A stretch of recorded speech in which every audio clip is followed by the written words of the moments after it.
కాళ్లలో నొప్పి, నరాల వాపు వంటి లక్షణాలతో బాధపడుతున్నారా? వెరికోస్ వెయిన్స్ లో అత్యాధునిక చికిత్స ఏవిస్ వాస్కులర్ సెంటర్. నమస్తే అమ్మా. నమస్తే అమ్మా. అమ్మ, గురు పౌర్ణమి ఈ రోజు యొక్క విశిష్టత, చేయాల్సిన పనులు.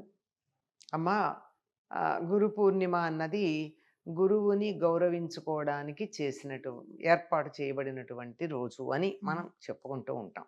నిజానికి గురు పూజ ఉత్సవాలు ఈనాడు చేయాలి, గురువుని పూజించడానికి తగినటువంటి రోజు. కొన్ని గ్రంథాలను అనుసరించి ఈనాడు మనకి వేదాలను అందించినటువంటి వేదవ్యాసుడు అవతరించిన రోజు అని చెప్తారు.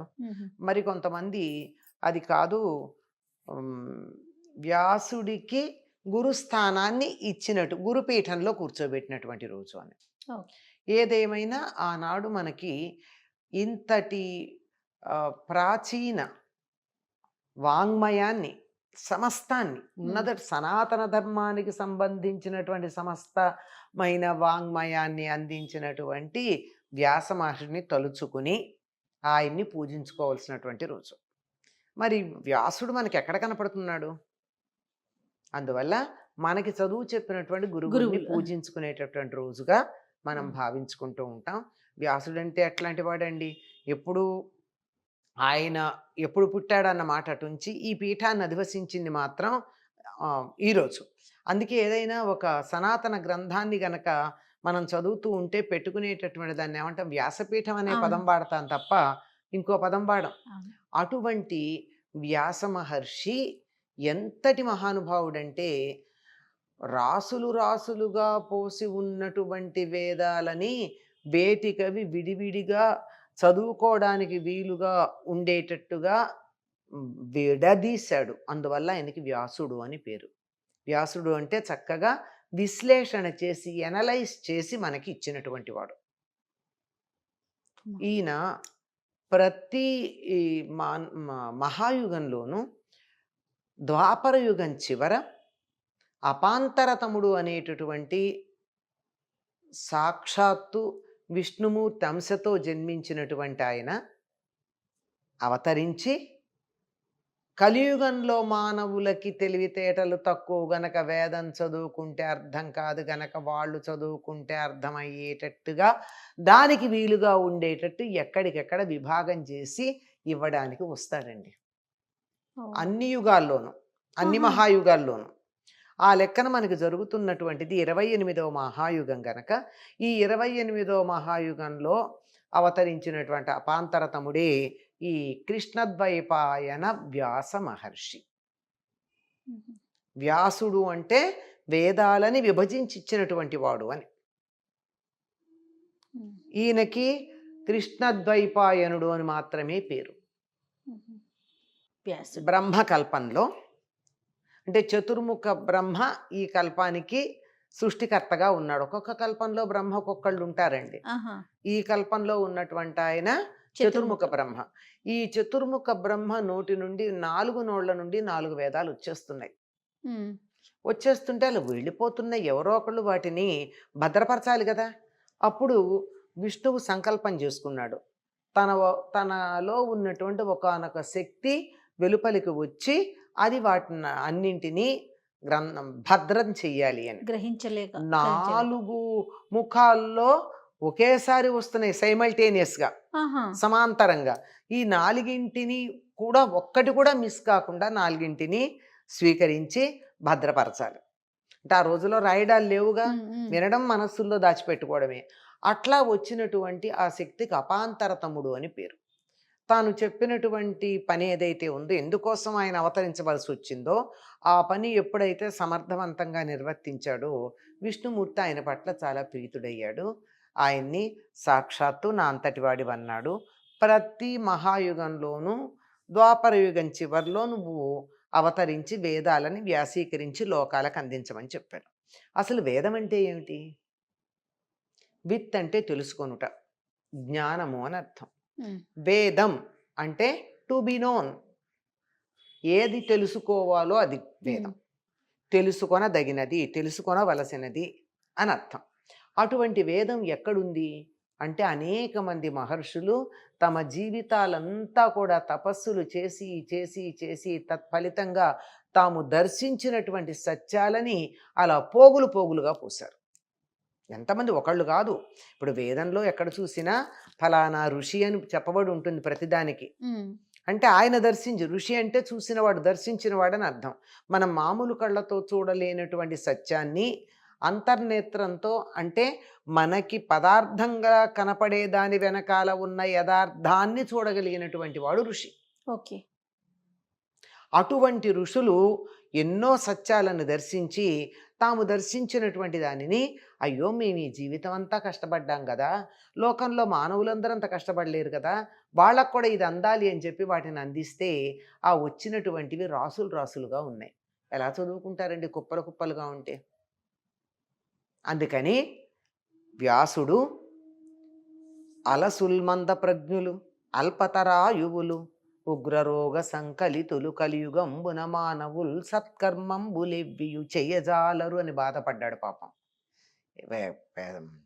కలియుగంలో ఉండేటటువంటి మనుషులు బద్ధకస్తులు, కొంచెం తెలివి తక్కువ వాళ్ళు. 2 ఏళ్ళు ఎంత అంటే ఉండు అని క్యాలిక్యులేటర్ తీసుకుంటారు.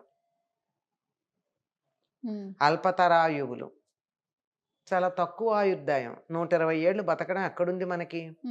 అల్పతరాయువులు, ఉగ్రరోగ సంకలితులు, ఎప్పుడు ఏ భయంకర రోగం వస్తుందో మందులకు అందంది తెలియదు కలియుగంలో. పోనీ మంచి పనులు చేస్తారండి, సత్కర్మం బులెవ్వియు చెయ్యజాలరు, ఏం చేయరు. మరి అట్లాంటి వాళ్ళకి ఎలాగ ఇంత చదువుకోవడం కష్టం కదా.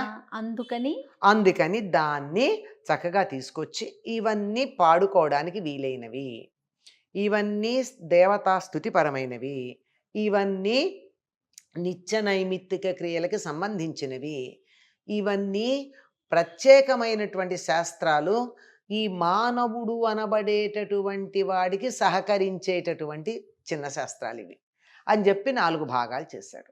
పాడుకోదగిన వాటిని సామవేదము అన్నారు. దేవతాస్తుతి పరంగా ఉండేటటువంటి ఋగ్వేదం, నిత్య నైమిత్తిక క్రియలకు సంబంధించినటువంటి, ఈ రోజుల్లో వేరే ఉన్నాయి కానీ ఆ రోజుల్లో ఏముంది, యజ్ఞమే ఉంది కనుక దానికి సంబంధించింది యజుర్వేదం. వీటన్నింటికి సహకరించే ప్రత్యేకమైన చిన్న చిన్నవి, అంటే మైనర్ సైన్సెస్ అని చెప్తారు, అవన్నీ అథర్వణ వేదం. అందుకని ఇలా 4గా విభజించి ఇలా రాసులు చేశాడు. ఇదిగో ఇది ఇది ఇది ఇది ఇలా అయినా కానీ చదువుకోవడం ఎట్లా కుదురుతుంది? అందుకని ఈ చేసినటువంటి దాన్ని మళ్ళీ ఒక క్రమంలో పెట్టాలి. ఏ క్రమంలో పెడితే చదువుకోవడానికి వీలవుతుందో ఆ క్రమంలో 4ని పెట్టాడు. అందుకని ఆయనకి వ్యాసుడు అని పేరు. ఇంత చేశాక ఇంత బాగా చెప్తే కూడా బాబు మేము ఇంత ఎక్కడ చదువుతామంటారు. అందులో ఉన్న సారాన్ని గురించి తెలియచెప్పడానికి వీలుగా ఒక కథ చెబితే, సత్యం వద అంటే మనకు అర్థం కానప్పుడు సత్యం వద అంటే ఏమిటో, అది ఎందుకు నిజం చెప్పాలో అంతకుముందు జరిగిన ఒక కథను ఉదాహరణగా తీసుకుని చెప్పాడు. అది హరిశ్చంద్రుడి కథ లాంటిది. ఇట్లా ఒక్కొక్క ఆదేశాలు నిర్దేశాలు ఏవైతే ఉన్నాయో వాటిని నిరూపించటానికి అంతకుముందు జరిగినటువంటి కథల్ని చెప్పినవి పురాణాలు. 18 పురాణాలు చెప్పాడు. వేదమేమో రాజులాగా శాసిస్తుంది, సత్యం వద అందంతే, నువ్వు నిజం చెప్పాలి అందంతే.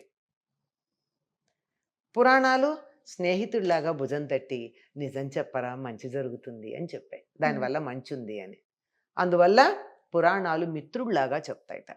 సరే, కావ్యాల దగ్గరికి వస్తే ప్రియురాలులాగా చెప్తాయిట, చాలా ఆకర్షణీయంగా అలా లాలించి మెత్తగా మృదువుగా. కనుక ఇలా పురాణాలు 18 చెప్పాడు. 18 ఉపపురాణాలు చెప్పాడు. అవన్నీ ఎప్పుడో జరిగిన కథలు. హరిశ్చంద్రుడి కథ ఇప్పటిదా, మాకెందుకు, మేము చూసామా పెట్టామా, నువ్వు కల్పించావు అనేవాళ్ళు ఉండరా? ఉంటారు కదా. ఈ కాలంలో 100కి 90 మంది అంటే ఆ కాలంలో 100కి ఒక్కడన్నా ఉండేవాడు. అది అట్లాంటి వాడు కూడా చెడిపోవడం మనకి ఇష్టం లేదు. మన ఋషులకి వాడు కూడా బాగుపడాలి. అందుకని ఏం చేశాడు, ఎప్పటిదో మీరు నమ్మరు కదా, సమకాలికంగా జరిగిన చరిత్రను చెప్తానయ్యా అని చెప్పి భారతం చెప్పాడు. మనం భారతం అంటున్నాం. ఆయన పెట్టినటువంటి పేరు జయము. ధర్మానికి జయం లభిస్తుంది అని చెప్పి సమకాలిక చరిత్రను తీసుకుని చెప్పాడు.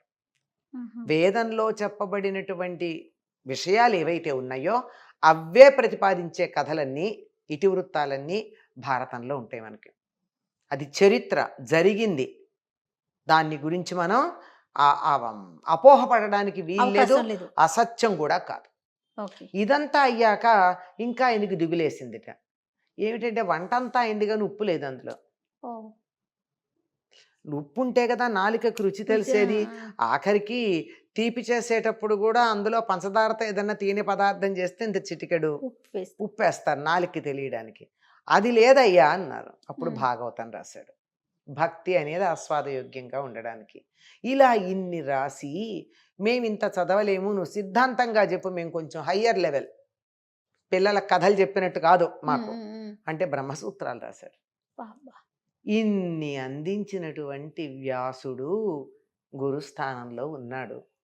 అటువంటి గురువుని పూజించుకునే రోజు. ఇప్పటి గురువులు ఆ స్థానంలో ఉండగలరా? ఆయనే తనలాగా తర్వాత వాళ్ళు ఉండలేరని ఒక్కొక్కళ్ళకి అప్పచెప్పాడు.